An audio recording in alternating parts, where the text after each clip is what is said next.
Welcome to the kingdom. I'm Chris, and this is Good Enough Gaming.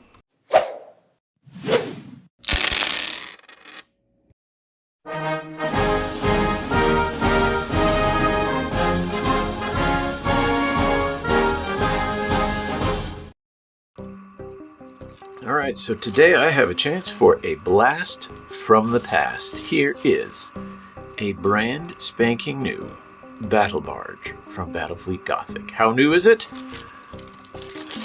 I took off the shrink wrapping. My mistake. Should have shown that. And check this out. You see that price tag? 30 bucks. You try finding anything today that's $30 from Games Workshop that's going to be this size and this use. I don't think so. Anyways, a friend of mine is going to be getting into is going to be getting into OnePageRules Warfleets and has asked me to build his Battlefleet Gothic Battle Barge. So I figured this might be fun for folks who want a little trip down memory lane or to see what this stuff used to be like before the modern day, before this stuff got destroyed, discontinued, what have you. Right, so I got my tools, got my glue. So as I slid the box out of the card sleeve there, I think each centimeter took me back about 2 to 4 years. So by the time we slid that off, we were back in the 1980s. Instructions on the back, fairly simple. You could have done it without them, but I wouldn't want it to have tried. Ah, the old styrofoam trays. No sprues, no numbers or letters. Could you imagine building the kits they have today, as complex as they are, if every piece was just loose inside of the box?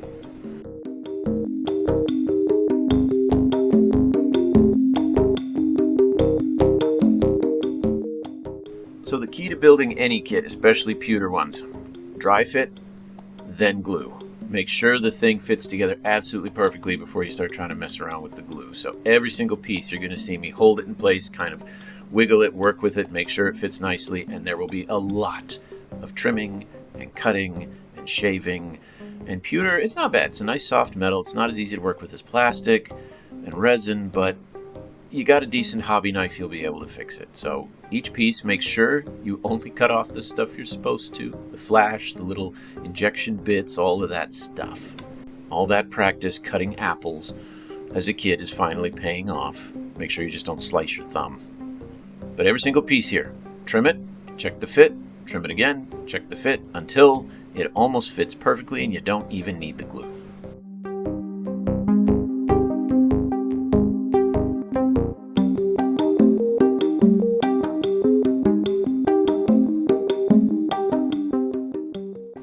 In addition to your decent hobby knife, you're going to need some sprue cutters, wire cutters, or in this case, needle nose pliers. That piece there was way too fat to try and cut, and I didn't want to risk breaking my sprue cutter. So got some needle nose pliers, worked it back and forth, snapped off like a charm. And then you just have to get the hobby knife there and trim the excess, but that's a lot easier.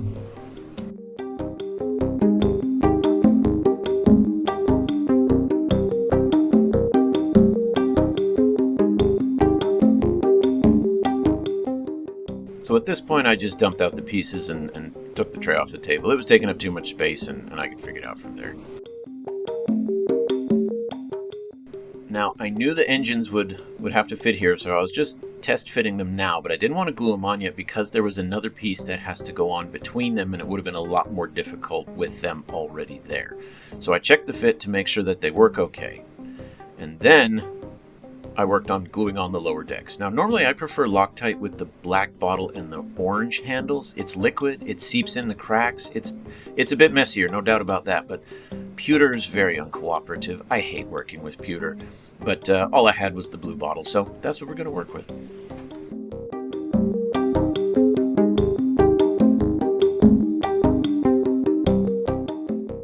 While I was waiting for the glue on the lower decks to set, I decided we'd glue on the side batteries here of guns. So again, trim them. I know some folks might say, well, trim all the pieces at once, but I found when I did that, I sometimes accidentally trimmed pieces that weren't supposed to be trimmed because I couldn't tell just looking at each piece individually what was supposed to be there and what wasn't. It was easier as I was building, and then I noticed which pieces, which really spindly parts and sticky outy parts were supposed to be there the most.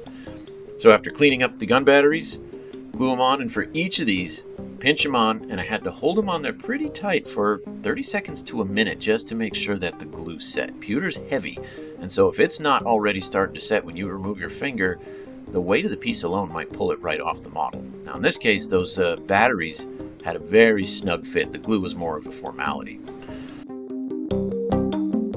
Okay, these guns are super tiny, these turrets here, and the reason I put my finger over there like that is so I don't, when I squeeze the sprue cutter, I don't launch the pieces in different directions. So I always like to hold them, but I gotta be careful I don't pinch myself. So the turrets went on the top here. Now I glue them on here, they fall off. If you're building one of these, put the turrets on very last, because as I was working with and manipulating this front part of the hull, I kept knocking the turrets off. That was my mistake. This square piece was part of the reason I kept knocking the turrets off. It needed a lot of trimming to fit right, and as I was trying to squeeze it in place there, I kept with my finger rubbing the turrets and knocking them off. So you can see eventually right there above my right hand, I just took them off and put them back on the table.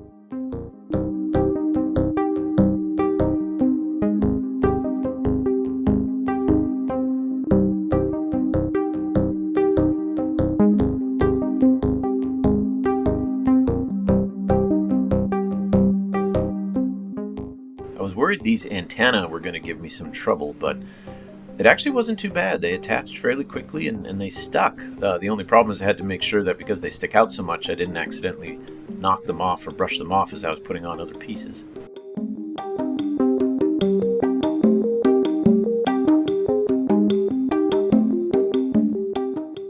In total, this model took about 45 minutes to an hour to finish.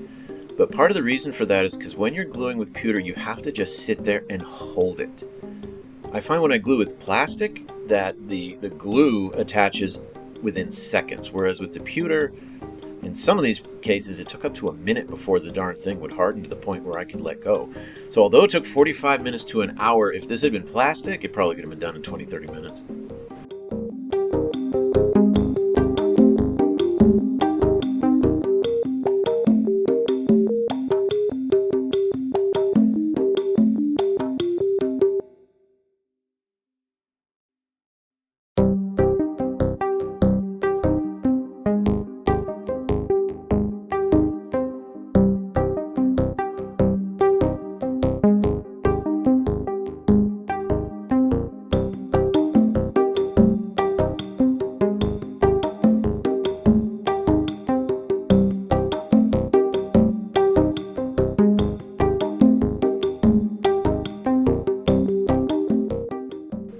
Look at that. Hobby knives are used for attaching things, not just separating things.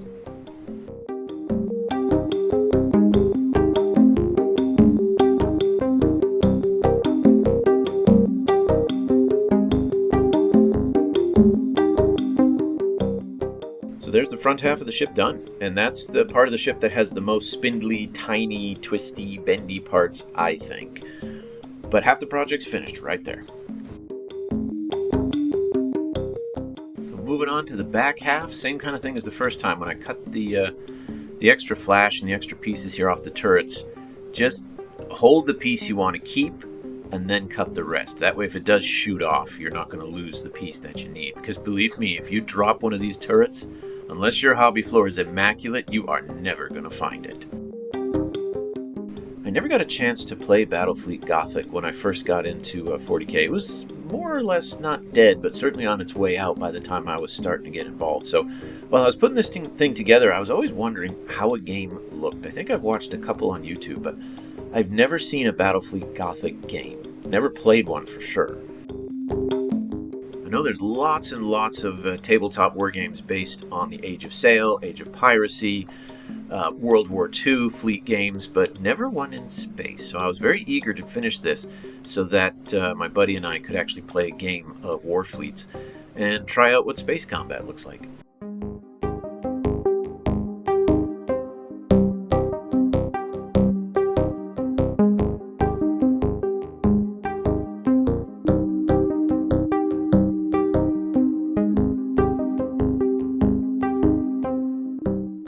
I think one of the things I love most about building models is how quickly you get to see the thing turn from a bunch of pieces into an actual object. Like when I first opened that box and just saw all these pieces, I couldn't see a battle barge in them. Whereas now, as you start putting them together, you can see the decks, the spires, the guns, the engines, and it really gets you excited to finish this thing, paint it, and then see what it looks like on the table. I don't know, maybe this is weird just being me, but you start to imagine, what's the backstory to this thing? Is it a newly christened ship, or is this something that's been in service for a long time? Is this a ship that's on a particular mission to hunt something down? Is it an escort? And then you start wondering, well, when I put it on the table, what's it going to do? How would I equip this thing? How am I going to play it? And that's what makes it exciting to finish building it and then start painting it. So with the lower decks and the engines on, giving them a good press until they dried. I skipped that so you guys don't have to sit there and watch me holding it. It's time to address the fins, I guess you'd call them, the wings that attach to the end. These ones were the ones that gave you the most trouble. You can see there was a lot of cleaning up to do, a lot of things to cut, a lot of things to reshape.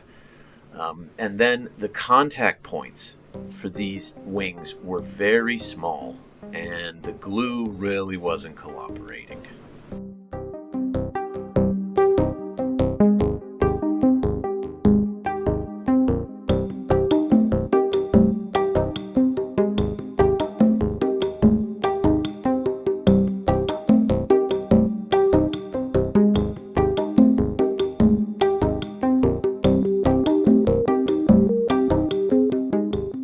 Essentially, I had to put a blob on each wing, fit the wings, and then hold it and pinch it like that while I watched an episode of a show. And then they finally stuck together. So now there's just one thing left to do, and this is the part I was scared about the most. This model is heavy, and the contact point between the two pieces is right in the middle where the flight stand is supposed to go. And the joint for the two of them is just a flat surface, so I didn't think it was going to hold together very well. But I put some glue on, and just like with the wings on the rear part of the ship, I just held it, and held it, and held it, and held it, until I was certain that glue was dry. I think I probably held it for a good 5-10 minutes. I just pinched it and continued watching my show, because I knew if it broke, I'd have to scrape off the dried glue, start again. It wasn't going to work out very well. But to my surprise, after holding it on there long enough, when I let go, it stuck.